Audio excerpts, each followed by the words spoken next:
¿Cómo te atreves a decirle que no a mi madre, inútil? Mi nuera rugió esas palabras delante de toda la familia, justo antes de arrojarme la copa de vino tinto directamente a la cara. El líquido helado recorrió mi blusa blanca más bonita, pero no tuve tiempo de reaccionar antes de que su padre agarrara un adorno de metal, saliera corriendo y hiciera añicos el parabrisas de mi único coche. Entre el estruendo de los cristales rotos, me volví para mirar a mi hijo, el niño por el que había sacrificado mi vida entera para criar. Él simplemente me miró con una frialdad glacial y soltó una frase. Mamá, te lo merecías. Fue el momento en que todo dentro de mí murió. Sin lágrimas, sin súplicas, me levanté lentamente. Saqué mi teléfono y marqué un solo número. Hola, mi nombre es doña Mercedes Álvarez. Tengo 62 años. Soy una viuda que vive en las afueras de Guadalajara y hasta este preciso momento había vivido toda mi vida para los demás. Me había tragado todas las palabras amargas, había perdonado lo imperdonable y siempre creí que el sacrificio silencioso de una madre era la virtud más noble. Pero la gota que colmó el vaso no fue la copa de vino tinto que manchó mi ropa, ni el sonido de los cristales de mi coche al romperse. La gota que colmó el vaso fue la mirada gélida de mi hijo, por quien había dedicado mi vida entera a construir. Hoy se suponía que era un día feliz. Era el bautizo de mi nieta pequeña. Pero yo no estaba sentada en la mesa principal. Estaba sirviendo las bebidas, mientras la familia de mi nuera ocupaba los mejores asientos. Todo comenzó cuando mi consuegra, la madre de Lucía, se me acercó con esa sonrisa falsa que siempre usaba cuando quería algo. El jardín quedó en silencio. Sentí todas las miradas clavadas en mí. Querían mi coche, el coche que había comprado con los ahorros de 20 años, no por lujo, sino para poder llevar a mis nietos al colegio y tener transporte si alguna vez me enfermaba. Respiré hondo, apretando la tela de mi falda, y la miré directamente a los ojos. No, respondí suavemente. La sonrisa de mi consuegra se desvaneció. ¿Qué has dicho?, preguntó, como si no pudiera creer que la sirvienta de la casa tuviera voz. Me miró de arriba abajo y, con una copa de vino tinto en la mano, señaló hacia la entrada donde estaba aparcada mi única posesión valiosa. Mi camioneta SUV plateada. Mercedes, querida, dijo, arrastrando las palabras. Estaba pensando que esa camioneta es demasiado grande para una mujer de tu edad y con tu vista cansada. Mi coche es más pequeño, más seguro para ti. Deberíamos intercambiar. Tú me das las llaves de la SUV y yo te doy las mías. Es por el bien de los nietos, ya sabes. He dicho que no, repetí, esta vez con más firmeza. Ese coche es mío. No lo voy a cambiar ni a regalar. Ahí fue cuando el mundo se detuvo. Mi nuera, Lucía, se levantó de su silla como un resorte. Su rostro, normalmente maquillado a la perfección, se contrajo en una máscara de furia. Se acercó a mí, sus tacones repiqueteando en la piedra, y se detuvo a 1 centímetro de mi cara. «¿Cómo te atreves?», gritó. «¿Cómo te atreves a decirle que no a mi madre, inútil? Vives en mi casa, comes de mi comida y encima te atreves a ser egoísta». Antes de que pudiera responder, vi su brazo levantarse. El líquido helado me golpeó en la cara. El vino tinto me entró en los ojos, en la nariz y me chorreó por el cuello, manchando mi blusa blanca de un color púrpura que parecía sangre. Nadie se movió. Nadie dijo nada. Me quedé allí, paralizada, mientras el vino goteaba de mi barbilla al suelo. La humillación me quemaba la piel más que el sol del mediodía. Pero para ellos no fue suficiente. Don Rafael, el padre de Lucía, un hombre que siempre presumía de un dinero que no tenía, se puso rojo de ira. «Eres una desagradecida», bramó. «Si no entregas las llaves por las buenas, entonces ese coche no le servirá a nadie». Lo vi caminar hacia la entrada. Agarró uno de los pesados adornos de metal del jardín y con una brutalidad que me heló la sangre, lo estrelló contra el parabrisas de mi coche. El cristal explotó. Una lluvia de fragmentos de seguridad se desmoronó sobre el salpicadero. Golpeó una vez, 2 veces. Abolló la puerta del conductor. Destruyó lo único que era verdaderamente mío. «Eso es lo que te mereces», gritó, jadeando. Mi mirada buscó a una sola persona entre la multitud. Busqué a Esteban, mi hijo, el niño que había llevado en mi vientre, al que le había pagado la universidad con noches en vela cosiendo. Esteban estaba allí, de pie, junto a la mesa de postres. Miró mi coche destrozado, luego me miró a mí, con el vino y las lágrimas secas en mi cara. Esperé que gritara. Esperé que defendiera a su madre. Esperé que actuara como un hombre. Pero Esteban solo negó con la cabeza y dijo las palabras que terminaron de romper mi corazón. Mamá, te lo merecías, dijo en voz baja, pero lo suficientemente alta para que yo la oyera. ¿Por qué tienes que ser tan terca? Solo tenías que darles las llaves. Me avergüenzas. Algo murió dentro de mí en ese momento. No fue el miedo, no fue la tristeza. Fue el amor ciego de una madre. Se secó en un instante, dejando un vacío frío y duro como el acero. Me llevé una mano a la cara, limpiándome el vino de los ojos. No lloré, ya no me quedaban lágrimas para esta gente. Miré a Lucía, que sonreía triunfante a su madre. Miré a don Rafael, que se sacudía las manos como si acabara de lograr una hazaña. Y miré a mi hijo, que bajaba la cabeza, avergonzado de mí. Lentamente, metí la mano en el bolsillo de mi delantal empapado y sentí la superficie fría de mi teléfono. El jardín seguía en silencio, esperando ver qué haría la vieja Mercedes. ¿Lloraría? ¿Entregaría las llaves? Saqué el teléfono y marqué un número que tenía en marcación rápida. Un número que no había usado en 15 años. Me lo llevé a la oreja. Después de 3 tonos, una voz masculina y profesional respondió. ¿Sí? ¿Quién habla? Hablé con una voz que ni yo misma reconocí. No era la voz de una madre sumisa. Era la voz de una patrona. Hola Álvaro, dije. Soy yo, Mercedes. Hubo una pausa al otro lado de la línea y luego un cambio instantáneo en el tono del hombre. Señora Mercedes, qué honor escucharla. ¿En qué puedo servirle? Miré a mi familia política, miré mi coche destrozado, miré mi blusa manchada. Activa la cláusula de revocación, dije. Y trae al equipo de seguridad. Señora, preguntó Álvaro, confundido. ¿Está segura? Eso significa. Sé perfectamente lo que significa. Lo interrumpí. Los quiero aquí ahora mismo. Trae los papeles originales. Y trae a la policía si es necesario. La paciencia se ha terminado. Colgué. Lucía soltó una carcajada. ¿A quién llamas, vieja loca?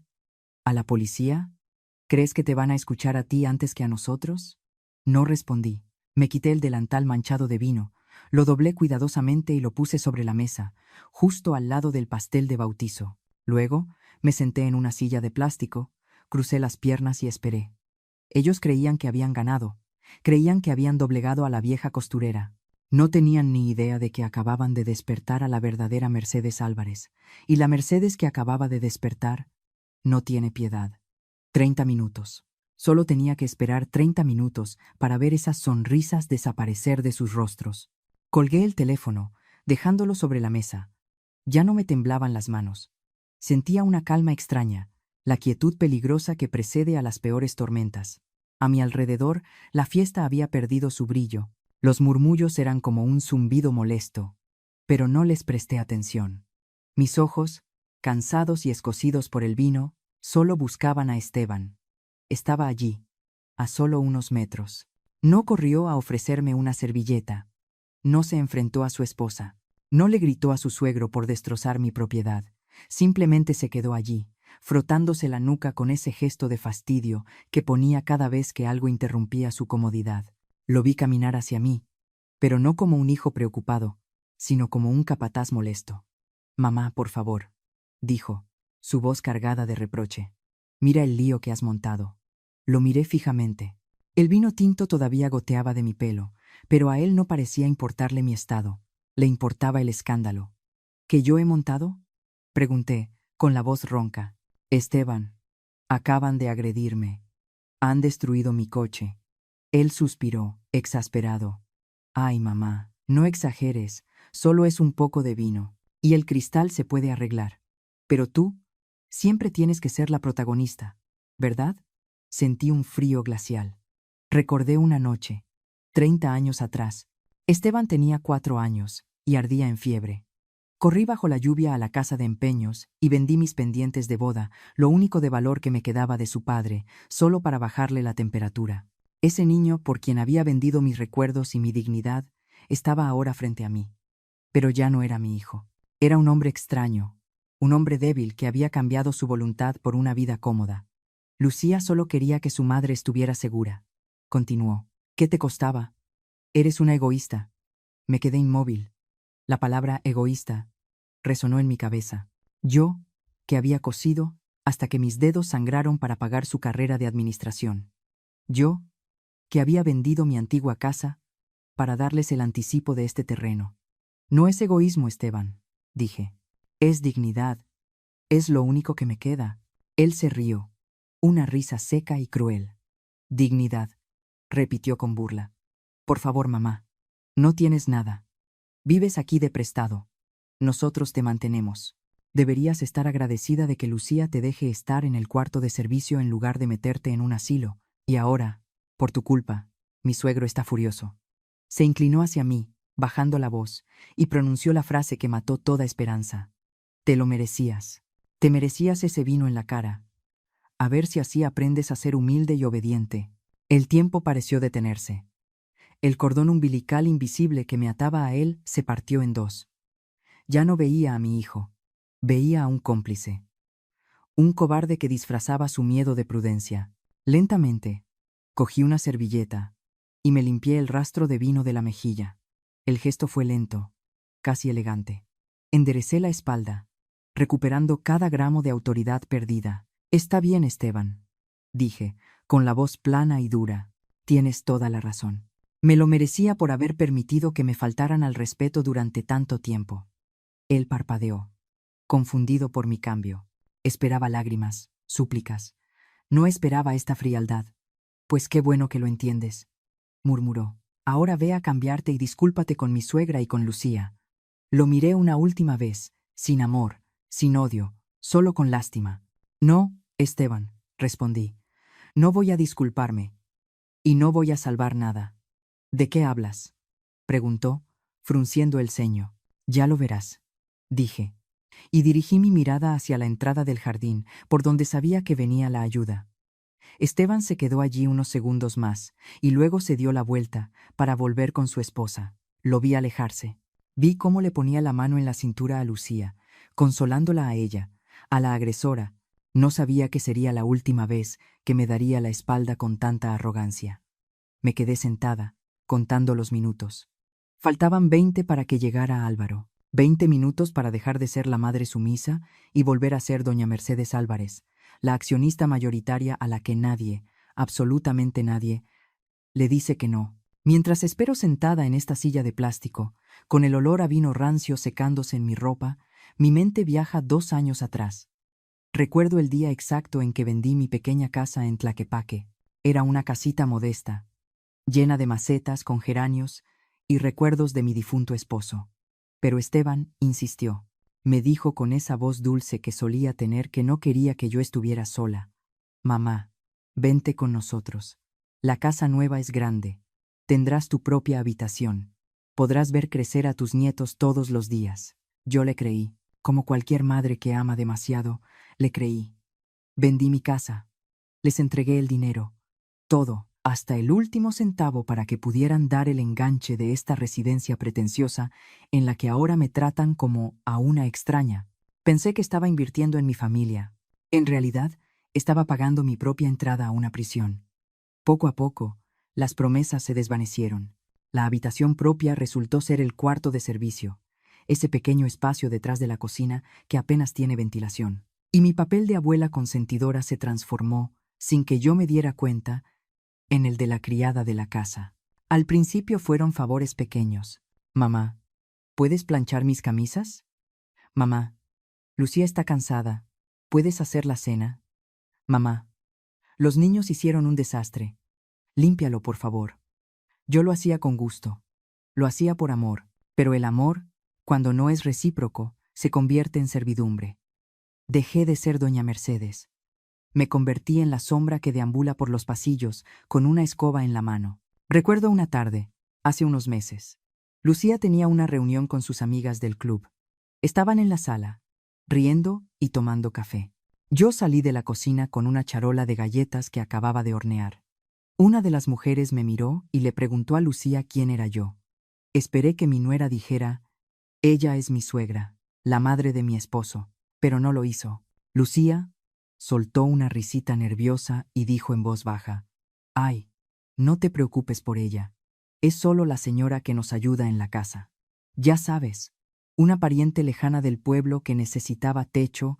Es un poco lenta, pero cocina bien». Me quedé helada. La charola casi se me cae de las manos.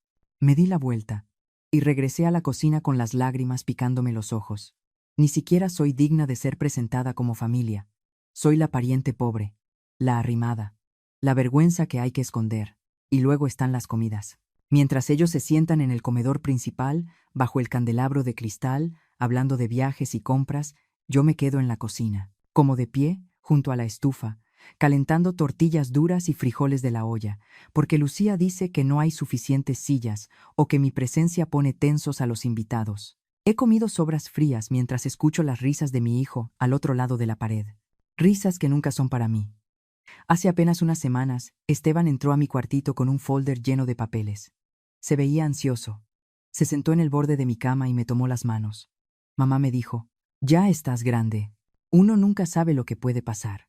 Lucía y yo estamos preocupados por tu futuro y por el nuestro. Hemos pensado que lo mejor es contratarte un seguro de vida completo». Lucía entró detrás de él, con un bolígrafo en la mano. «Firma aquí». «Mercedes», dijo ella, con esa impaciencia habitual. «Es para tu seguridad. Así, si te enfermas o, bueno, si pasa algo, todos estaremos protegidos. Es un trámite nada más». Yo firmé. Firmé porque confiaba en que, en el fondo, se preocupaban por mí. Ahora, sentada aquí afuera, con el corazón roto, me pregunto si ese seguro era para protegerme a mí o para asegurar su fortuna cuando yo dejara de serles útil. Me pregunto si valgo más muerta que viva para ellos. Por eso mi camioneta es tan importante. No es por el metal ni por el motor. Esa SUV plateada es el único lugar donde sigo siendo yo. Cuando me subo, cierro las puertas y enciendo el aire acondicionado. El silencio es mío. No soy la criada. No soy la vieja inútil. Soy Mercedes. Es mi cápsula de escape. Es la prueba de que alguna vez tuve una vida, de que fui capaz de comprar algo con mi esfuerzo. Ellos querían quitarme eso también. Querían dejarme sin ruedas, sin escape, atrapada para siempre en esta casa donde soy invisible. Querían que dependiera de ellos hasta para ir a la farmacia. Pero se equivocaron. Creyeron que mi silencio era debilidad. Creyeron que la mujer que come sobras en la cocina no tiene dientes para morder. Miro hacia la puerta de la casa. Veo a Lucía riendo otra vez, creyendo que ha ganado la batalla por las llaves. Pobre ilusa. No sabe que la mujer a la que llama sirvienta está a punto de demostrarle quién es la verdadera dueña del tablero. Amigos míos, ¿hay alguien ahí escuchando mi historia? ¿Hay alguien entre ustedes que también haya vendido su casa, sus bienes y su vida por amor a sus hijos, solo para recibir a cambio el desprecio y la frialdad en el hogar que ustedes mismos ayudaron a construir? Si es así, por favor, dejen un comentario o un corazón abajo. Díganme que no estoy sola en este dolor. No se queden callados y aguantando como lo hice yo durante tanto tiempo. Su apoyo es lo que me da fuerzas para contar lo que viene. Esta mañana, horas antes de que el vino tinto escurriera por mi cara, el aire en la casa ya estaba cargado de una tensión eléctrica. Se suponía que sería una celebración santa, el bautizo de mi nieta, pero para mi nuera Lucía y su familia, los sacramentos son solo excusas para exhibir lo que tienen, y sobre todo, lo que aparentan tener. Me había levantado a las 5 de la mañana para preparar los tamales y el atole que tanto le gustan a Esteban, aunque él ya ni siquiera me da las gracias. A las 9, me fui a mi pequeño cuarto para arreglarme. Había sacado de mi armario un vestido azul marino, sencillo pero elegante, que conservaba de mis tiempos mejores. Me lo puse y me miré al espejo. Por un momento, vi a la Mercedes de antes, la mujer respetada, la dueña de su propio destino. Me alisé el cabello y sonreí levemente. Pero la ilusión duró poco. La puerta de mi cuarto se abrió sin que nadie tocara. Era Lucía. Ella ya estaba lista, enfundada en un vestido de marca que le quedaba demasiado ajustado y cargada de joyas que brillaban demasiado bajo la luz del sol. Me barrió con la mirada, de arriba a abajo, y su boca se torció en una mueca de disgusto. «¿Qué traes puesto, Mercedes?», preguntó con voz chillona. «Es mi vestido azul», respondí, alisando la tela con nerviosismo. Para el bautizo. No, no, no. Quítatelo inmediatamente. ¿Por qué? Pregunté, sintiendo un nudo en la garganta. Porque mi mamá estrena hoy un conjunto azul rey. Y no quiero que parezca que van uniformadas. Además, ese vestido se ve demasiado formal. Recuerda que vas a estar ayudando en la cocina y sirviendo las mesas. No querrás manchar algo tan bonito, ¿verdad? Ponte el gris, ese que parece uniforme. Así no vas a opacar a mi madre. Hoy es su día de lucirse con los invitados. Me tragué el orgullo, como tantas otras veces. Me quité el vestido azul, mi pequeña armadura de dignidad, y me puse el vestido gris, viejo y deslavado, que me hacía ver exactamente como lo que ella quería, una empleada doméstica. Lucía sonrió satisfecha y salió de la habitación, dejándome sola con mi reflejo gris y apagado. A mediodía llegaron ellos, los consuegros, don Rafael y doña Consuelo. Entraron a la casa como si fueran los dueños del mundo, aunque todos en el pueblo sabemos que deben hasta la camisa que traen puesta. Don Rafael saludaba a los invitados con palmadas fuertes en la espalda, riendo demasiado alto, con ese aire de superioridad de quien cree que el ruido equivale a la clase. Doña Consuelo caminaba a su lado, tintineando con cada paso debido a la cantidad absurda de pulseras doradas que llevaba en las muñecas. Se sentaron en la mesa principal, la que tenía la mejor vista al jardín y la mejor sombra. Yo me acerqué con la charola de las bebidas, intentando ser invisible, intentando cumplir mi papel de sombra obediente. «Ay, Mercedes», dijo Consuelo al verme, «ni siquiera un buenos días, solo una orden disfrazada. Tráeme más hielo, que este sol está insoportable. Y dile a la chica que limpie esa mesa de allá, que tiene polvo». Asentí y me retiré, pero mis oídos seguían atentos. No podía evitar escuchar la conversación que empezaba a gestarse, una conversación que, sin yo saberlo, estaba tejiendo la trampa en la que querían hacerme caer. Don Rafael miraba hacia la entrada, donde los rayos del sol hacían brillar mi camioneta SV plateada. Era una belleza de máquina, robusta, segura, impecable. Contrastaba dolorosamente con el sedán viejo y abollado que mis consuegros habían estacionado justo al lado. «¡Qué desperdicio!», dijo Rafael, negando con la cabeza mientras le daba un trago a su whisky. «Tener semejante maquinón ahí parado, llenándose de tierra. Mercedes ni la usa. A su edad ya ni debería manejar. Es un peligro al volante». Consuelo soltó un suspiro teatral, llevándose la mano a la espalda baja con una mueca de dolor ensayada. «Tienes razón, viejo. Fíjate que en el viaje para acá, nuestro coche me venía matando. Los asientos son tan bajos, tan incómodos. Siento que se me va a partir la cadera. En cambio, esa camioneta de Mercedes se ve tan alta, tan suave. Sería perfecta para mi espalda». Lucía, que estaba sentada junto a ellos, captó la indirecta al vuelo. Mis oídos zumbaban mientras servía otra ronda de refrescos en la mesa de al lado. «Mamá, tienes toda la razón», dijo Lucía, alzando la voz para asegurarse de que Esteban y yo escucháramos. «No es justo que tú, con tus problemas de salud, andes en ese coche incómodo. Y Mercedes. Bueno, Mercedes ya casi no sale. Solo va al mercado y a la iglesia. Para eso le sobra con el coche de ustedes». «Exacto», intervino Rafael, golpeando la mesa con el dedo índice. «Sería un intercambio lógico, un favor entre familia. Nosotros le damos el sedán, que es más pequeño y fácil de manejar para una señora mayor, y ella nos pasa la camioneta para que tu madre pueda viajar segura. Es por seguridad. Es lo responsable». Sentí que la sangre me hervía. No hablaban de comprarla, no hablaban de pedírmela prestada. Hablaban de repartirse mis bienes como si yo ya estuviera muerta, o peor aún, como si yo fuera una niña incapaz de tomar decisiones sobre mi propiedad. Esteban, que estaba escuchando todo, no dijo nada, solo asintió levemente, dándole la razón a sus suegros, validando el robo con su silencio cobarde. Fue ahí, entre risas falsas y el tintineo de las copas, donde se fraguó el plan. Doña Consuelo me miró de reojo, con esa codicia brillante en los ojos, midiendo el tamaño de mi camioneta como un lobo mide a su presa. Ella no veía un vehículo, veía un trofeo. Veía la oportunidad de llegar al club de sus amigas presumiendo un coche nuevo a costa de la pobre suegra vieja. Yo seguí sirviendo, apretando la charola hasta que mis nudillos se pusieron blancos. Me habían quitado mi habitación. Me habían quitado mi lugar en la mesa. Me habían quitado hasta el derecho de vestirme como yo quería. Pero la camioneta era la línea que no iban a cruzar.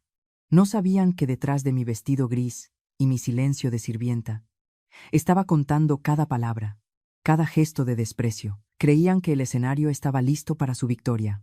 No sabían que, en realidad, estaban construyendo su propio cadalso. La música había bajado de volumen, o tal vez fui yo quien dejó de escucharla para concentrarme en la emboscada que se desplegaba frente a mí. Doña Consuelo se limpió la comisura de los labios con una servilleta de tela y puso su mano llena de anillos sobre la mía. Su piel estaba fría, húmeda por el vaso de whisky que no soltaba. «Mercedes, mujer, hablemos con sensatez», dijo ella, usando ese tono condescendiente que se usa con los niños o con los ancianos que ya no razonan bien. «Estaba viendo tu camioneta otra vez. Es una lástima que una máquina tan potente se desperdicie en manos de alguien que, bueno, que ya tiene los reflejos lentos». Retiré mi mano de la suya suavemente, pero sin disimulo. «Mis reflejos están perfectos», Consuelo respondí, manteniendo la vista fija en la suya.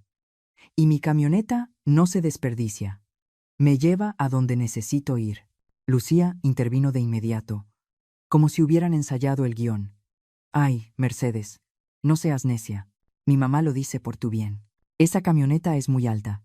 Un día de estos te vas a caer al subirte y te vas a romper la cadera.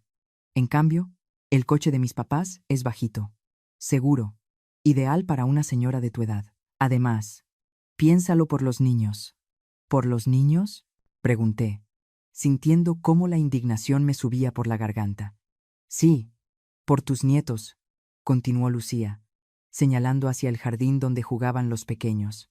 «Mi mamá viaja mucho en carretera para venir a visitarnos. Ella necesita un vehículo robusto, con bolsas de aire modernas. ¿No quieres que tus nietos tengan a su otra abuela segura? ¿O es que prefieres que mi madre corra peligro en ese coche viejo solo por tu capricho de tener una camioneta grande?». La manipulación era tan burda que casi me dio risa. Querían usar mi amor por mis nietos como moneda de cambio para su avaricia. Querían hacerme sentir culpable por tener algo bueno. Miré a Esteban.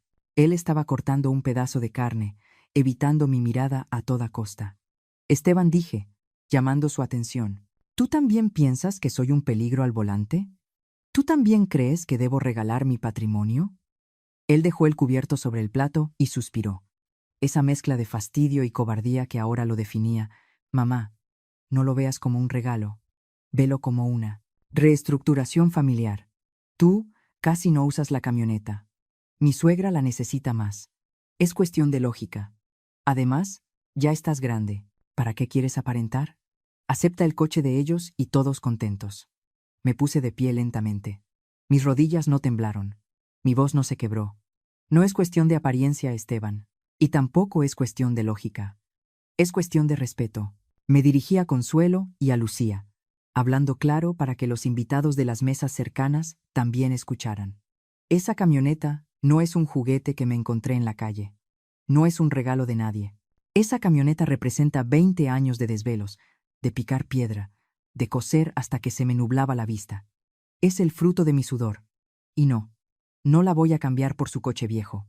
No la voy a ceder, porque ustedes crean que una mujer de 60 años ya no tiene derecho a tener cosas bonitas». El rostro de Consuelo se puso rojo, moteado de ira. «Pero qué egoísta eres», soltó ella venenosa. «Con razón te quedaste sola. Prefieres un pedazo de metal antes que la seguridad de tu familia».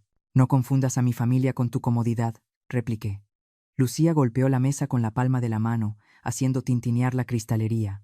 «Esteban», gritó ella, exigiendo que su marido controlara a la bestia. «Dile a tu madre que deje de insultarnos. Dile que entregue las llaves ahora mismo». Esteban se levantó, rojo de vergüenza, pero no por la actitud de su esposa, sino por mi rebeldía. «Mamá, ya basta. Estás arruinando el bautizo. Dame las llaves. Ahora. Deja de hacer el ridículo». Lo miré a los ojos y vi el vacío. No había hijo allí.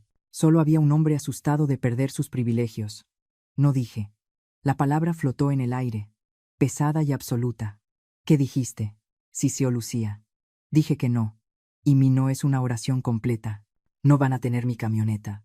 Ni hoy, ni nunca. Fue en ese momento preciso, cuando la negativa golpeó su orgullo de nuevos ricos, que la máscara de civilidad se cayó por completo. Fue entonces cuando Lucía agarró la copa de vino. Fue entonces cuando don Rafael se levantó buscando algo que romper. Ellos pensaron que mi negativa era el final de la discusión. No sabían que era el inicio de su fin. Cuando saqué el teléfono minutos después, mientras el vino escurría por mi cara, no estaba llamando para pedir ayuda. No estaba llamando para llorar. Esa llamada tenía un solo propósito. Hice esa llamada para decir una sola cosa a mi equipo legal. Ellos han cruzado la línea. Ejecuten el plan. No fue un grito de auxilio, fue una sentencia. Porque a veces, la única forma de enseñar respeto a quienes no lo conocen es quitándoles el suelo que pisan. Y yo estaba a punto de quitarles hasta la sombra. Los 30 minutos que pasaron desde mi llamada fueron los más largos y silenciosos de mi vida. Me quedé sentada en esa silla de plástico, con el vino secándose pegajoso en mi piel y el vestido arruinado, observando cómo mi familia política intentaba recuperar la alegría de la fiesta. Lucía había ordenado a los músicos que tocaran de nuevo, pero el ambiente estaba muerto. Los invitados comían en silencio, lanzándome miradas de reojo. Algunos sentían lástima. Lo veía en sus ojos. Otros, los amigos de mi nuera, me miraban con burla, como si yo fuera un espectáculo de circo que salió mal. Esteban no me miraba. Bebía cerveza tras cerveza, dándome la espalda, fingiendo que la mujer manchada y humillada en la esquina no era la misma que le había dado la vida. De pronto, la música se detuvo. No porque la canción terminara, sino porque algo estaba sucediendo en la entrada de la residencia. 3 camionetas negras, enormes y blindadas, bloquearon el portón principal. No eran patrullas de policía local.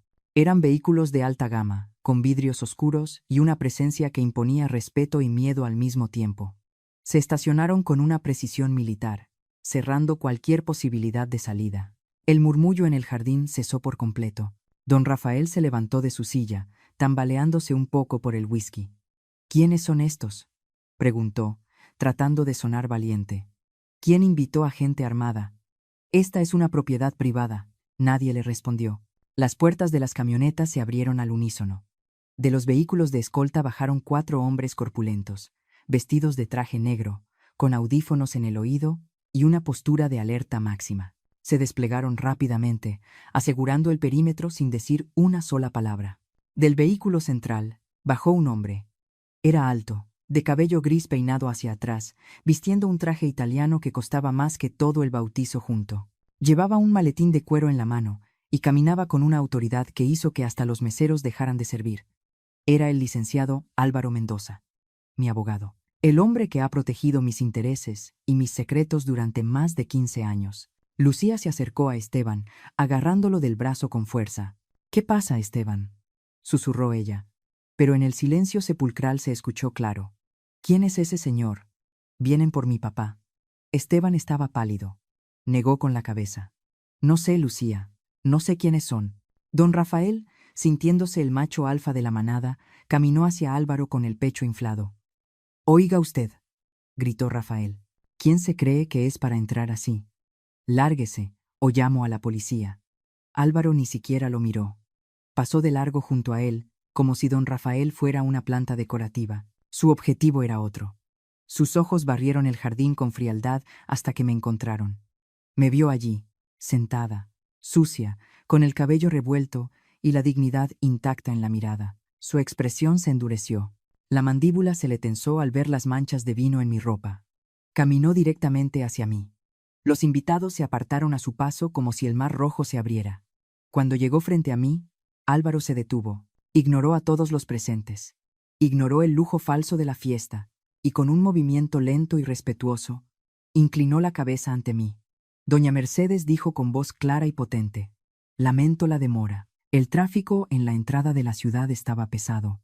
Lo miré y asentí levemente. «Llegas a tiempo, Álvaro», respondí. Él levantó la vista y examinó mi rostro. Luego miró hacia la entrada donde mi camioneta SUV yacía con el parabrisas destrozado y la puerta abollada. «¿Se encuentra usted herida, señora?», preguntó, y su tono profesional apenas ocultaba su furia. «Hemos recibido la alerta de vandalismo contra un activo prioritario de la corporación». Antes de que yo pudiera contestar, Lucía soltó una risa nerviosa, aguda, casi histérica. Se acercó a nosotros, arrastrando a Esteban con ella. Oiga, señor abogado o lo que sea, dijo Lucía, tratando de recuperar el control. Creo que hay un malentendido. Esa camioneta es de mi suegra. Y ella, bueno, ella es solo una costurera retirada. Está un poco senil. Seguro lo llamó para hacer un drama. Pero aquí no ha pasado nada grave. Es un asunto familiar. Álvaro giró la cabeza lentamente hacia ella. La miró por encima de sus lentes, con una mezcla de incredulidad y desprecio. ¿Costurera retirada?, repitió Álvaro, saboreando las palabras con ironía. Sí, insistió Lucía, ganando confianza. Ella vive aquí de favor. Nosotros la mantenemos. Así que, por favor, no venga a interrumpir mi fiesta con sus hombres de negro. Esa camioneta es vieja, igual que ella. Álvaro abrió su maletín con un clic seco. Sacó una carpeta gruesa con el logotipo dorado de la empresa textil más grande del estado. Señora, dijo Álvaro, dirigiéndose a Lucía con una calma gélida. Me parece que usted vive en un error monumental. Levantó la carpeta para que todos la vieran. La persona a la que usted llama costurera, retirada, continuó Álvaro, elevando la voz para que hasta el último invitado escuchara, es doña Mercedes Álvarez, socia fundadora, accionista mayoritaria y dueña absoluta del grupo textil Álvarez. La camioneta que su padre acaba de destruir no es un vehículo personal. Es un transporte ejecutivo blindado, propiedad del corporativo, asignado a la presidencia del consejo. El jardín quedó en silencio absoluto.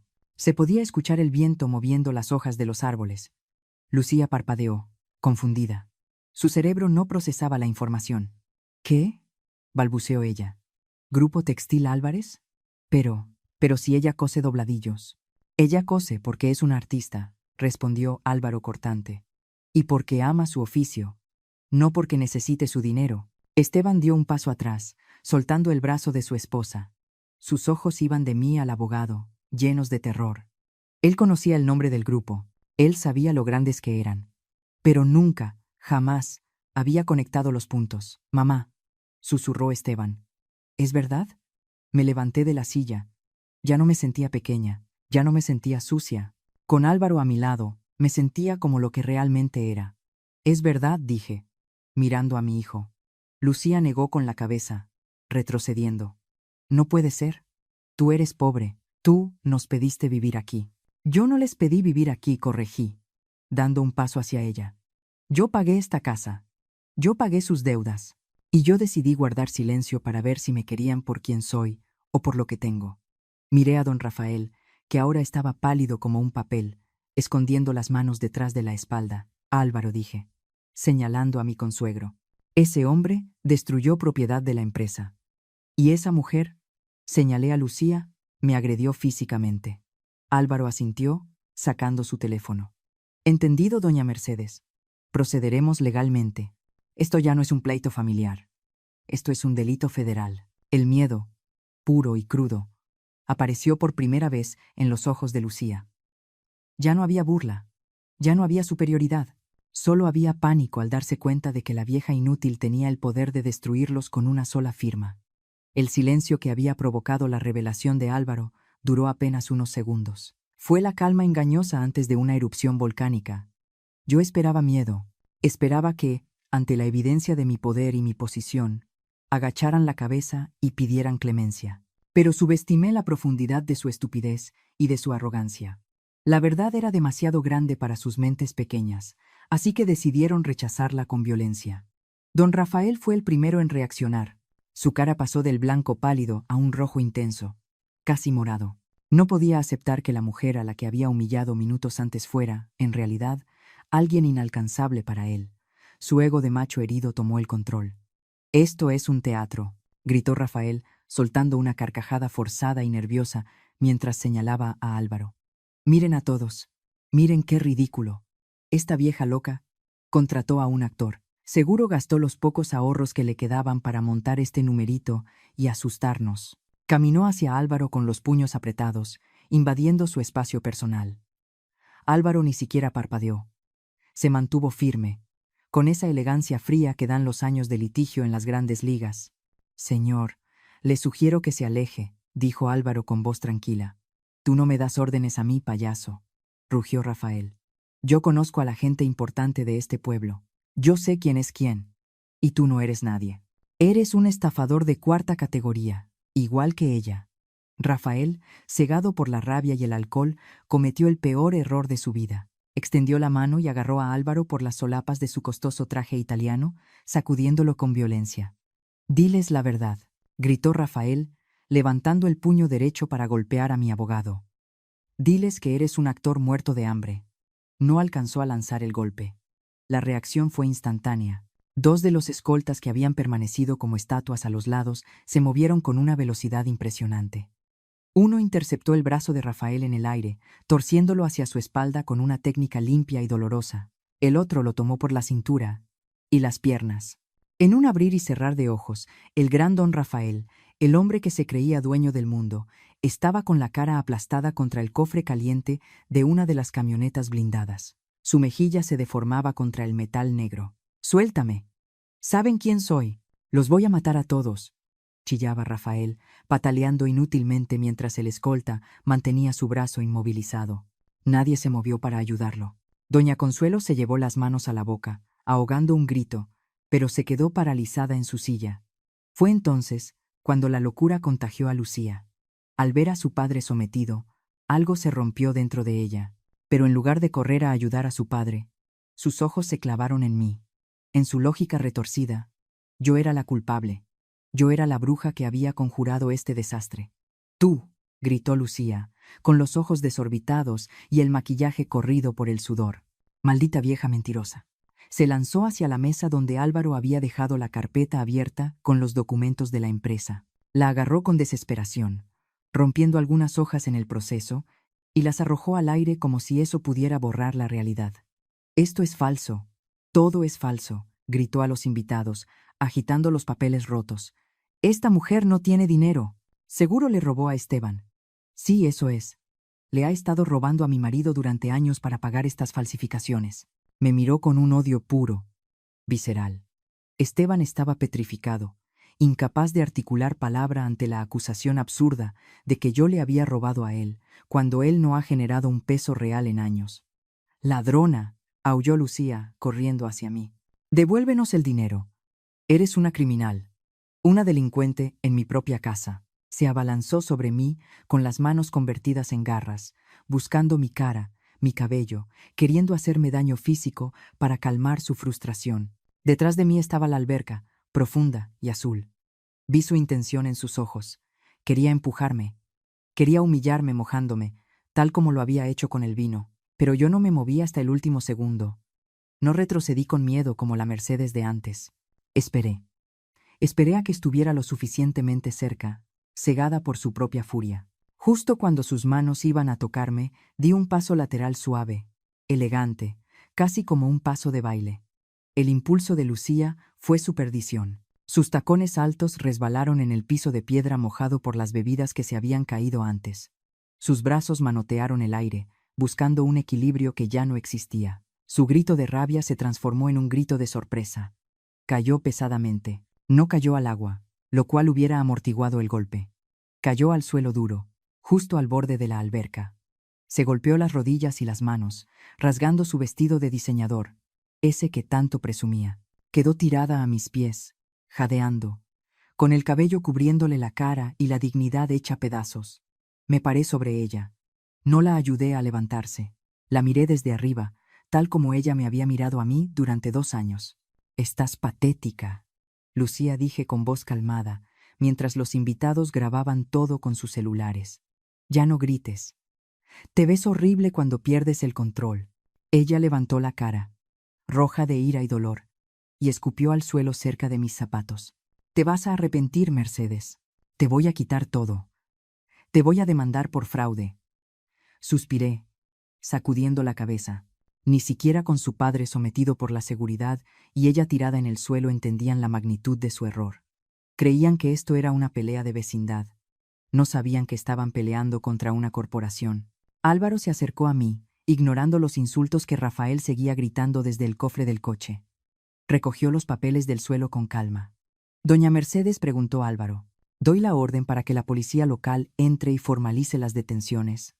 Están esperando en el perímetro exterior. Miré a mi nuera en el suelo, luego a mi consuegro inmovilizado, y finalmente a mi hijo Esteban, que temblaba como una hoja seca en una esquina. Todavía no respondí. Quiero que escuchen algo antes de que se los lleven. Quiero que entiendan exactamente a quién intentaron robar. Lucía intentó levantarse, pero su tacón estaba roto. Se quedó allí, arrodillada, obligada a escucharme. La escena era grotesca y perfecta. Los reyes de la fiesta estaban en el fango, y la sirvienta estaba de pie, impecable a pesar de las manchas de vino, dictando el destino de todos. Si han llegado hasta aquí, y sienten la misma indignación que yo, por favor, comenten el número 1 abajo. Déjenme saber que hay amigos acompañándome en este viaje. Su presencia es mi mayor fuerza para contar el final de esta historia. Álvaro hizo un gesto con la mano hacia la multitud de invitados que seguían observando la escena con una mezcla de morbo y espanto. De entre las mesas, una figura pequeña y canosa se puso de pie. Llevaba un vestido sencillo de flores y un bolso grande de tejido. Era doña Pilar, mi vecina de toda la vida, la mujer a la que Lucía siempre miraba con asco y a la que llamaba la vieja chismosa del barrio. Lo que Lucía y Esteban no sabían, porque nunca se molestaron en preguntar, es que doña Pilar no es ninguna chismosa. Es una auditora fiscal jubilada con 40 años de experiencia persiguiendo fraudes para el gobierno. Y durante los últimos 6 meses, Pilar ha sido mis ojos y mis oídos en las finanzas de esta casa. Pilar caminó hacia nosotros con paso firme. No miró a Lucía, que seguía tirada en el suelo jadeando. Se dirigió directamente a mí y sacó de su bolso tejido una carpeta azul, gruesa y pesada. Aquí está todo, Mercedes, dijo Pilar, entregándome los documentos. Tal como sospechabas, no se les ha escapado ni un centavo. Tengo los rastros de las transferencias, las fechas y las copias de los contratos. Tomé la carpeta. Mis manos pesaban como si sostuvieran plomo. No pesaban por el papel, sino por la traición que estaba escrita en tinta negra sobre esas hojas blancas. Abrí la primera página y miré a Esteban. Él estaba recargado contra la pared, sudando frío, con la mirada perdida en algún punto del suelo. Ya sabía lo que venía. Esteban, dije, mi voz cortando el aire como un cuchillo de hielo. ¿Reconoces esto? Él no respondió. Solo tragó saliva, visiblemente. Lo levanté para que lo viera. Es un préstamo bancario por 500,000 pesos, continué, leyendo los detalles que ya me sabía de memoria. Aprobado hace 3 meses. El titular del préstamo soy yo, Mercedes Álvarez. Pero hay un pequeño problema, hijo mío. Yo nunca pedí este dinero. Caminé hacia él, obligándolo a mirarme.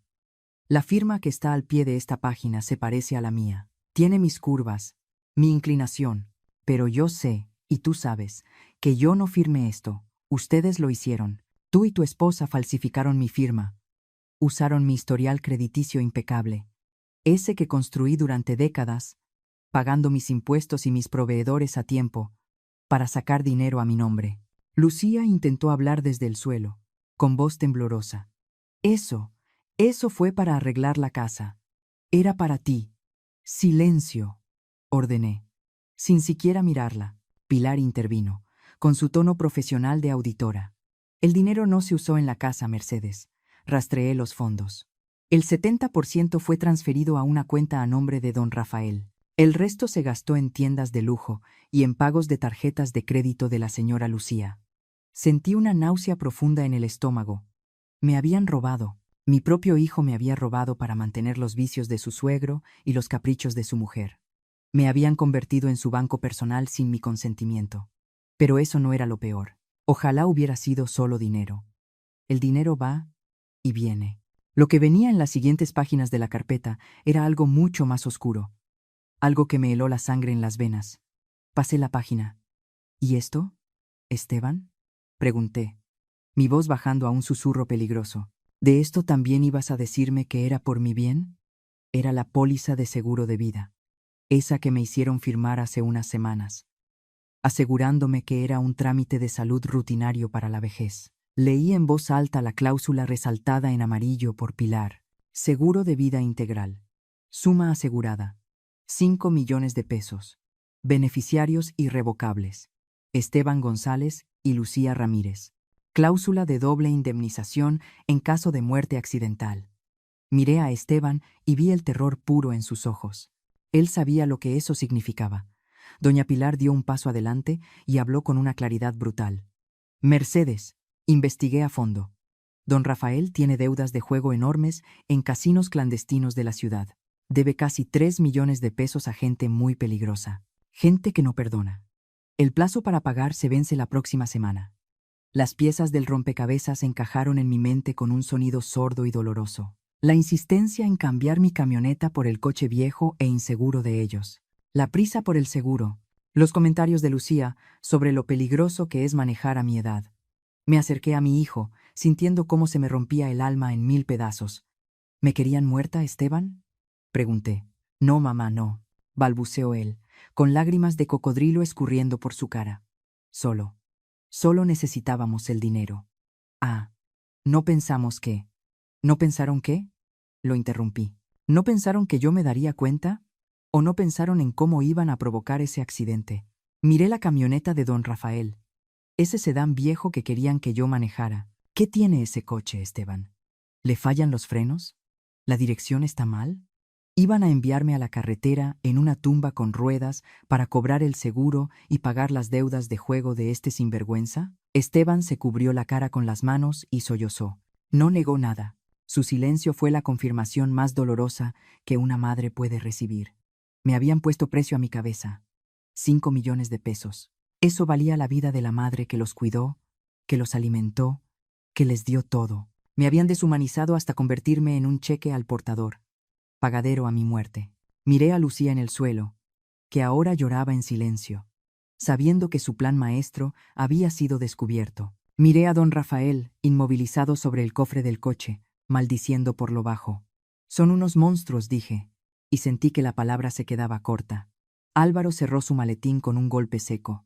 Doña Mercedes, esto constituye fraude, falsificación de documentos, robo de identidad y tentativa de homicidio premeditado. Las pruebas son irrefutables. Asentí lentamente. El dolor era tan grande que ya no lo sentía. Estaba entumecida. Esteban se dejó caer de rodillas, intentando agarrar el borde de mi vestido manchado. Mamá, perdóname. Me obligaron. Yo no quería. Me aparté de él con asco. Nadie te obligó a firmar, Esteban. Nadie te obligó a venderme. Tú elegiste. Y elegiste mal.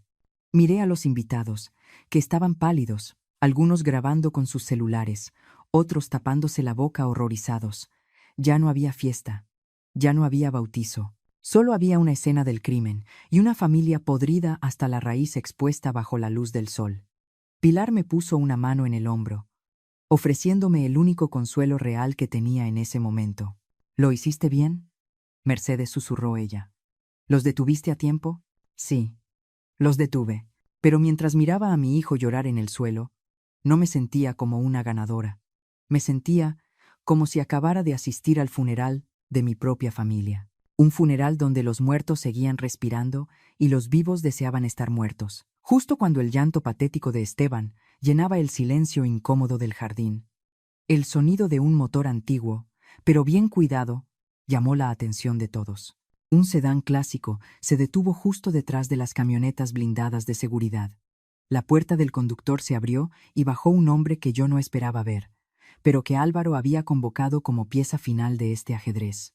Era don Manuel, mi ex esposo, el padre biológico de Esteban.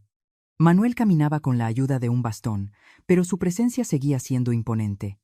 Llevaba su sombrero de ala ancha y esa guayabera blanca que siempre usaba para los domingos. A pesar de los años y de nuestras diferencias, Manuel siempre fue un hombre de palabra, aunque su orgullo fuera su mayor defecto. Al verlo, los ojos de Lucía se iluminaron con una esperanza desesperada. Ella pensó que la caballería había llegado para salvarla. Se arrastró un poco por el suelo, extendiendo las manos hacia él. «¡Don Manuel!», gritó ella con voz chillona. «Gracias a Dios que llegó. Ayúdenos. Esta gente se ha vuelto loca. Su exmujer nos quiere meter a la cárcel y dice que es millonaria.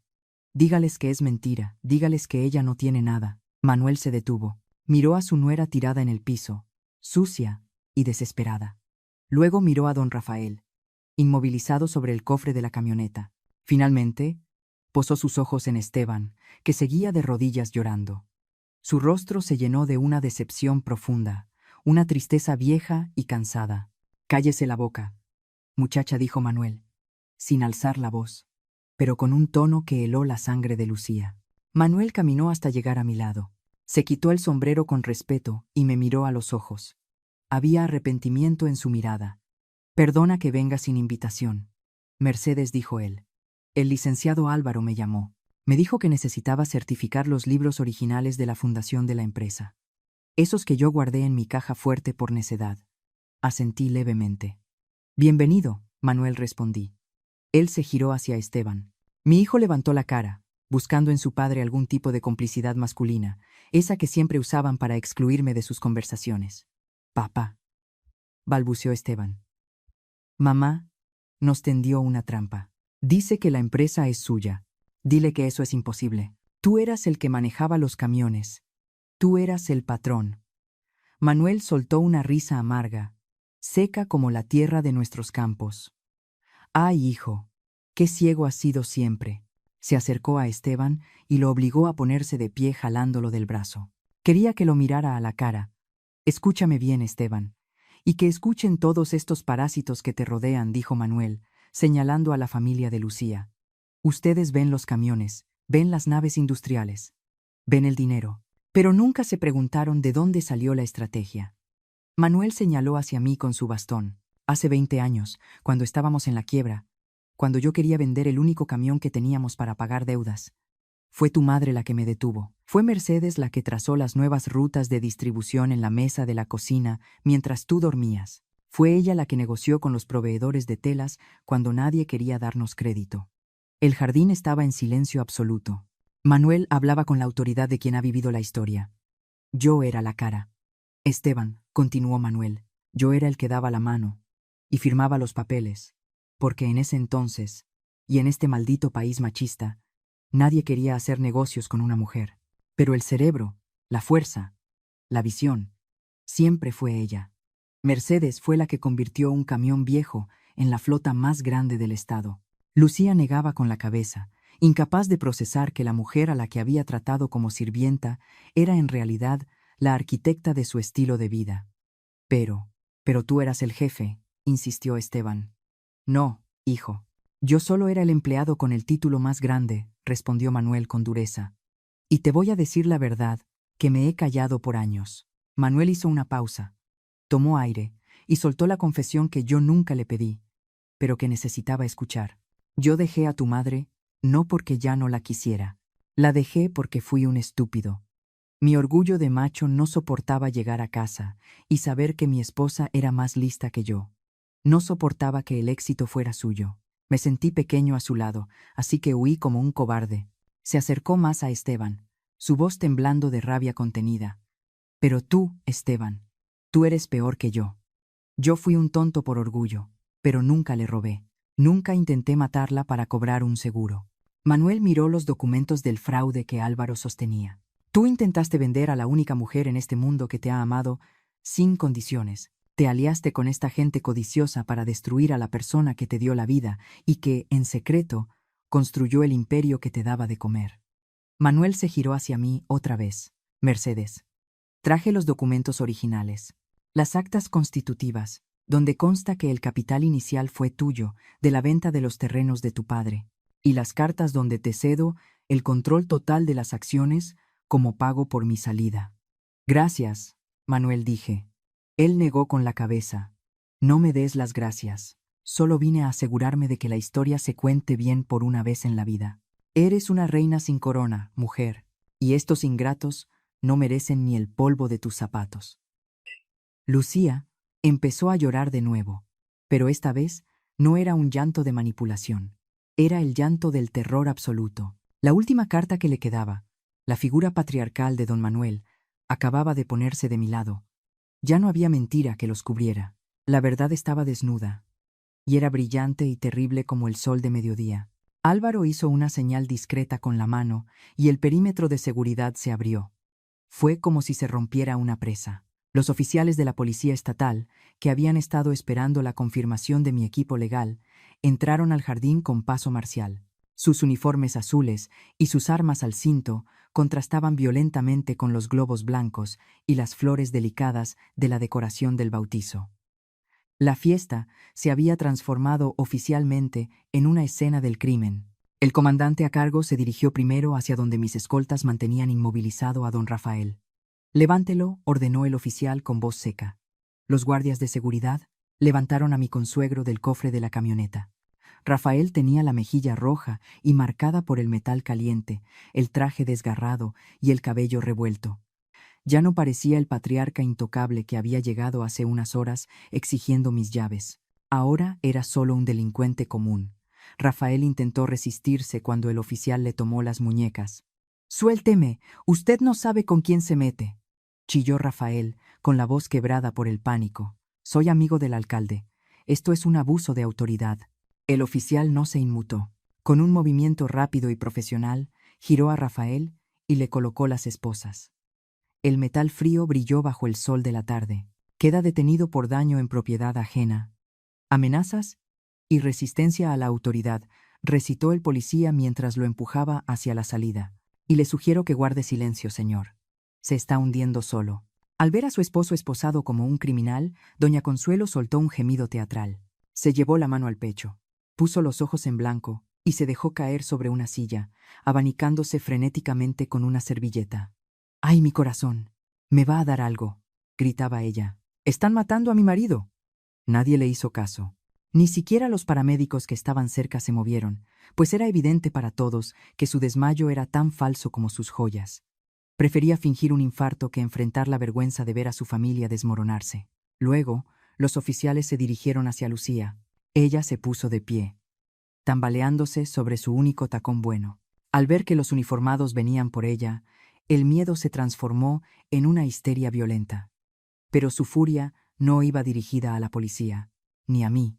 Iba dirigida a la única persona que ella consideraba responsable de su desgracia, mi hijo. Lucía se giró hacia Esteban y le propinó una bofetada sonora que resonó en todo el jardín. «Es tu culpa», aulló ella, con el rostro desfigurado por el odio. «Todo esto es tu culpa, imbécil». Esteban se llevó la mano a la mejilla, aturdido, mirándola con los ojos muy abiertos. «¿Mi culpa?», balbuceó él. «Sí, tú me dijiste que era una pobretona», gritó Lucía, mientras un oficial femenino le tomaba el brazo para detenerla. «Si me hubieras dicho que la vieja tenía dinero, yo la habría tratado como una reina. Hubiera sido su mejor amiga. Pero no, me dejaste creer que era una sirvienta, y mira lo que pasó». Sus palabras flotaron en el aire, crudas y repugnantes. Lucía no se arrepentía de haberme maltratado. No se arrepentía de haberme humillado. Se arrepentía de no haber sabido que yo era rica para poder explotarme mejor. Su codicia era tan grande que ni siquiera en el momento de su arresto podía esconderla. «Señora Lucía Ramírez», dijo la oficial, poniéndole las esposas con firmeza. «Queda detenida para investigación por fraude bancario, falsificación de documentos y tentativa de homicidio. Camine. No me toquen. Esto es un error. Esteban, haz algo. Llama a alguien», gritaba Lucía mientras la arrastraban hacia las patrullas. Miré alrededor. Los invitados, esos amigos de la alta sociedad que Lucía tanto se esforzaba por impresionar, no estaban ayudando. Al contrario, habían sacado sus teléfonos celulares.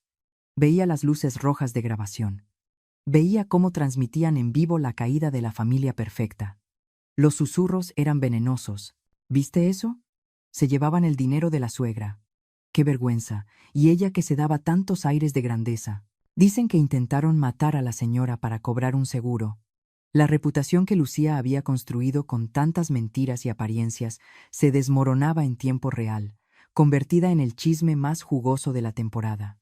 La vergüenza pública era un castigo que ni siquiera yo había planeado, pero que caía sobre ellos con el peso de la justicia divina. Álvaro se acercó a mí con una tabla de sujetar papeles y una pluma Montblanc. «Doña Mercedes», dijo él, ofreciéndome la pluma, «necesito su firma aquí. Es la ratificación de la denuncia penal. Con esto, no habrá fianza posible para don Rafael por la reincidencia, y Lucía enfrentará el proceso completo». Tomé la pluma. Sentí el peso del instrumento en mi mano. Esteban, que seguía sobándose la mejilla donde su esposa lo había golpeado, me miró. Sus ojos estaban rojos, llenos de terror. Sabía que si yo firmaba ese papel, la vida que conocía se acababa para siempre. Mamá, susurró él. Por favor. Es la madre de tu nieta. Lo miré fijamente. Pensé en la niña, sí. Pero también pensé en la póliza de seguro. Pensé en el coche defectuoso. Pensé en que, si yo no firmaba, la próxima vez no fallarían. Un niño no debe crecer viendo cómo sus padres destruyen a su abuela. A veces, proteger a la familia significa cortar la rama podrida antes de que infecte a todo el árbol. No me tembló la mano. Apoyé el papel sobre la mesa, justo donde antes estaba el pastel de celebración, y firmé mi nombre completo, con trazos fuertes y claros. Mercedes Álvarez. Le devolví la pluma a Álvaro. Llévenselos, dije. Y así, bajo el sol de la tarde y ante las cámaras de los curiosos, vi cómo subían a mi nuera y a mi consuegro a las patrullas. Las sirenas no sonaron. No hacía falta. El escándalo ya era ensordecedor. Me quedé de pie, sola en medio del caos, sintiendo una extraña mezcla de dolor y alivio. La tormenta había estallado, y por fin, el aire empezaba a limpiarse. Las patrullas se fueron, llevándose con ellas el ruido, las sirenas y a la mitad de mi familia. Los invitados se esfumaron poco después, huyendo como ratas cuando el barco se hunde, dejándonos solos entre los restos de comida, los platos sucios y los globos desinflados. El jardín, que horas antes pretendía ser el escenario de la elegancia, ahora parecía un campo de batalla abandonado. Y en medio de ese desastre, solo quedábamos 2 personas. Esteban y yo. Mi hijo estaba sentado en el pasto, con la cabeza entre las manos, llorando, pero no era un llanto de arrepentimiento. Lo conozco bien. Era el llanto del niño mimado al que le han quitado sus juguetes. Era el llanto del miedo a enfrentar la vida sin red de protección. Caminé hacia la casa para recoger mis cosas. No tenía mucho. En 2 años de vivir allí, mis posesiones cabían en una sola maleta pequeña. Entré a ese cuarto de servicio oscuro y húmedo por última vez. Mientras doblaba mi ropa, sentí una tristeza profunda, inmensa, como un océano gris. No estaba triste por irme. Estaba triste porque dejaba atrás la ilusión de que tenía un hijo que me amaba. Cuando salí al pasillo con mi maleta en la mano, Esteban me estaba esperando. Se veía patético, con la camisa desabotonada y los ojos hinchados. Al verme con el equipaje, el pánico se apoderó de él. Corrió hacia mí y se tiró al suelo, abrazándose a mis piernas, impidiéndome caminar. «Mamá, no te vayas», suplicó, moco y lágrima mezclándose en su rostro. «No me dejes solo con todo este problema. ¿Qué voy a hacer? Lucía está en la cárcel. Mi suegro también. No tengo dinero para los abogados». Lo miré desde arriba. Hace unas horas, esa misma boca me había dicho que me merecía ser humillada. «Ese no es mi problema», Esteban, respondí con frialdad. «Tú eres el hombre de la casa, ¿no? Siempre quisiste ser el jefe. Ahora lo eres». Él apretó más mi pierna, clavándome los dedos. «Pero mamá, no tengo nada. Las cuentas están bloqueadas.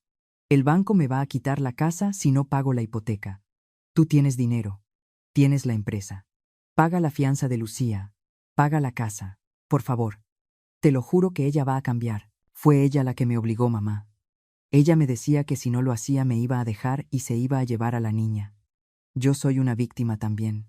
Suspiré, sintiendo una fatiga antigua en los huesos. Ahí estaba, la verdad, desnuda.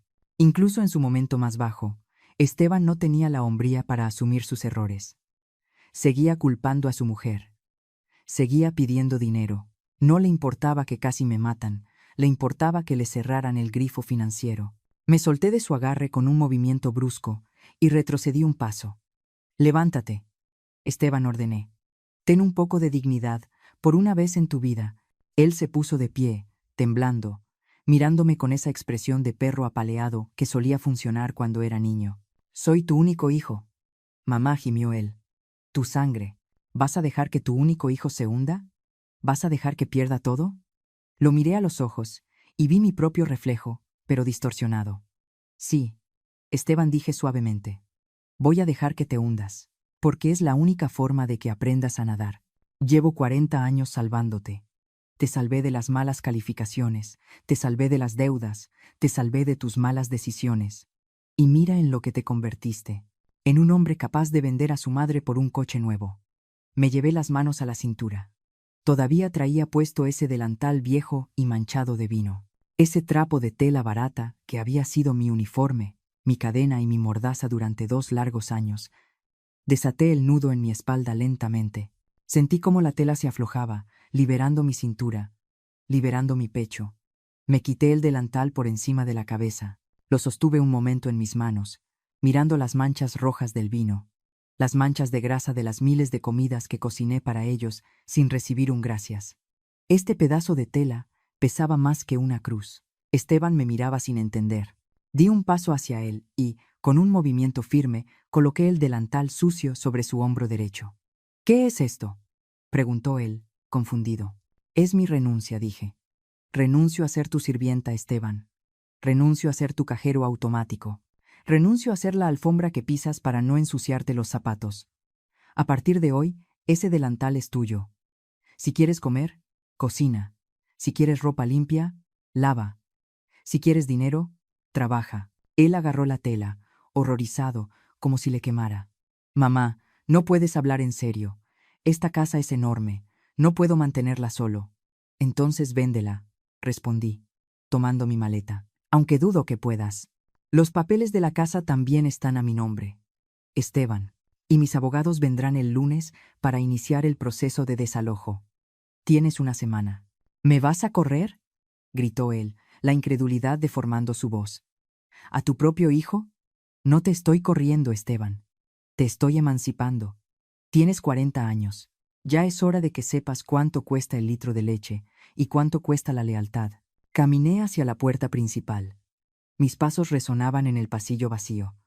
No sentía culpa. Es extraño, pensé que me sentiría culpable, porque las madres estamos programadas para sentir culpa cuando no nos sacrificamos. Pero no había culpa. Solo había una claridad cristalina. «Mamá», gritó él a mis espaldas, su voz quebrándose en un sollozo desesperado. «Mamá, espera. Te quiero». Me detuve un momento, con la mano en el picaporte de la gran puerta de madera. Esa frase, «te quiero», ¿cuántas veces la compré con regalos, con dinero, con silencio? No giré la cabeza. «No, Esteban», dije al aire, «no me quieres. Quieres lo que te doy. Y se te acabó la suerte». Abrí la puerta y el aire fresco de la tarde me golpeó la cara. Olía a jazmín y a tierra mojada. Olía a posibilidad. Salí sin mirar atrás, dejando a mi hijo en la penumbra de una casa que nunca fue un hogar, con un delantal sucio en el hombro y una lección que le llegaba 40 años tarde. Caminé hacia la camioneta blindada donde Álvaro me esperaba. Por primera vez en 2 años, no caminaba encorvada, caminaba erguida. Doña Mercedes Álvarez había regresado. Y esta vez, no pensaba pedir permiso para ser feliz. Han pasado 6 meses desde aquella tarde en el jardín. 6 meses desde que el vino tinto manchó mi vestido y la verdad limpió mi vida. Ahora, mientras les cuento el final de esta historia, estoy sentada en el balcón de mi nuevo departamento. No es una mansión fría y pretenciosa como la de mi hijo. Es un lugar amplio, lleno de luz, con vista al mar. Aquí en la costa de Puerto Vallarta, el aire aquí huele a sal y a libertad. No a hipocresía ni a encierro. Tengo una taza de café caliente en las manos. Café de olla, como a mí me gusta. Y nadie me dice que huele a pueblo o que es de mal gusto. Aquí. Soy la dueña de mi tiempo, de mi espacio y de mi silencio. Las noticias llegan, aunque yo no las busco. Pilar, mi fiel amiga y contadora, me llamó la semana pasada para ponerme al día. Su voz sonaba satisfecha, al otro lado de la línea. Me contó que la justicia, aunque a veces tarda, siempre llega. Don Rafael no saldrá de la cárcel en un buen tiempo. Sus deudas de juego y sus agresiones a la autoridad le cobraron una factura muy alta. Se le acabaron los amigos influyentes. Ahora es solo un número más en el sistema penitenciario. ¿Y Lucía? Bueno, el amor incondicional que le juraba a mi hijo duró exactamente lo mismo que mi dinero en sus cuentas imaginarias. Nada. El divorcio fue rápido y brutal. En cuanto se dio cuenta de que Esteban no tenía acceso a mi fortuna y que la casa estaba en proceso de embargo, hizo las maletas, se fue a vivir con una tía lejana, cargando con la vergüenza de ser la comidilla de toda la sociedad de Guadalajara. Su reputación quedó tan rota como el tacón de su zapato aquel día. Y luego está Esteban, mi pobre Esteban, El banco no tuvo piedad. Sin mi firma y sin mis inyecciones de capital, la hipoteca se lo comió vivo. Perdió la casa, perdió los muebles de lujo, perdió la vida de fantasía que nunca se ganó. Pilar me dice que ahora vive en un pequeño cuarto rentado cerca del centro, trabajando en una oficina como auxiliar administrativo. Empieza desde abajo, a los 40 años, tal vez, y solo tal vez, esta vez aprenda lo que cuesta ganarse el pan. Ayer por la mañana, el conserje me entregó un sobre. No tenía remitente, pero reconocí la letra temblorosa de inmediato. Era de él. Me quedé mirando el sobre blanco sobre la mesa de cristal. Palpé el papel. No era grueso, solo una hoja. Sabía lo que decía sin necesidad de abrirlo. Seguro eran excusas. Seguro eran palabras bonitas. Mamá, perdóname. Mamá, te extraño. Mamá, necesito un préstamo para empezar de nuevo. Por un momento, sentí un punzada en el pecho. Es mi hijo. La sangre llama, pero luego recordé la póliza de seguro. Recordé el coche defectuoso. Recordé su silencio cómplice cuando me llamaron inútil. No sentí odio, tampoco sentí lástima. Solo sentí una inmensa lejanía, como si estuviera leyendo sobre la vida de un extraño. Tomé el sobre con calma, caminé hacia el bote de basura de la cocina y lo rompí en 2 pedazos. Luego en 4. Y luego lo dejé caer al fondo, sin abrirlo, sin leerlo, porque hay puertas que, una vez que se cierran, se deben sellar para siempre por salud mental. No soy cruel, soy justa, y mi paz no es negociable. Tomé las llaves de la mesa de centro, las llaves de mi camioneta SUV plateada. Ya no tiene el parabrisas roto ni la puerta abollada. La mandé a reparar el mismo día que me fui, y quedó impecable, brillante como un espejo. Bajé al estacionamiento, me subí al asiento del conductor y encendí el motor. El rugido de la máquina me hizo sonreír. Es un sonido poderoso, constante, seguro. Manejé por la carretera costera, con la ventana abajo, dejando que el viento me despeinara el cabello canoso. El sol se estaba poniendo, pintando el cielo de colores naranjas y violetas. Nadie me dijo que iba muy rápido. Nadie me dijo que era demasiado vieja para manejar. Nadie me llamó inútil. Al detenerme en un semáforo, un grupo de jóvenes en el coche de al lado me miró. Uno de ellos sonrió y levantó el pulgar en señal de aprobación al ver mi camioneta. Le devolví la sonrisa. Soy doña Mercedes Álvarez. Tengo 62 años. Soy empresaria. Soy mujer. Soy libre. Y apenas estoy empezando a vivir mi mejor vida.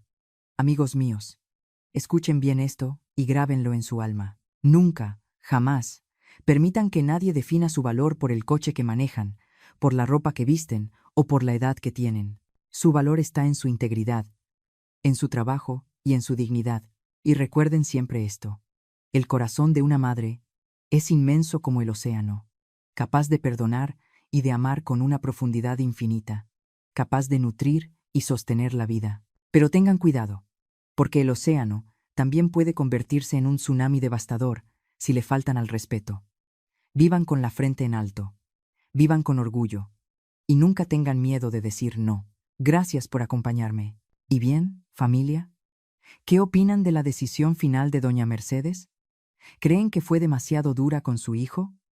¿O sienten que hizo lo único que podía hacer para recuperar su dignidad? Y lo más importante, ¿qué hubieran hecho ustedes si estuvieran en sus zapatos? Por favor, platíquenme todo lo que piensan aquí abajito en los comentarios. Créanme que yo personalmente leo cada una de sus palabras con mucho cariño. Si esta historia les tocó el corazón o los hizo reflexionar, no olviden regalarme un me gusta, compártanla con sus seres queridos. A veces, una historia vale más que 1000 consejos y suscríbanse al canal, para que no se pierdan nuestros próximos relatos. Nos escuchamos en la siguiente historia. Nosotros somos Historias del Suspiro. Usamos las historias para acompañarte a través de los años, buscando siempre esa paz y esa fuerza que tu alma necesita.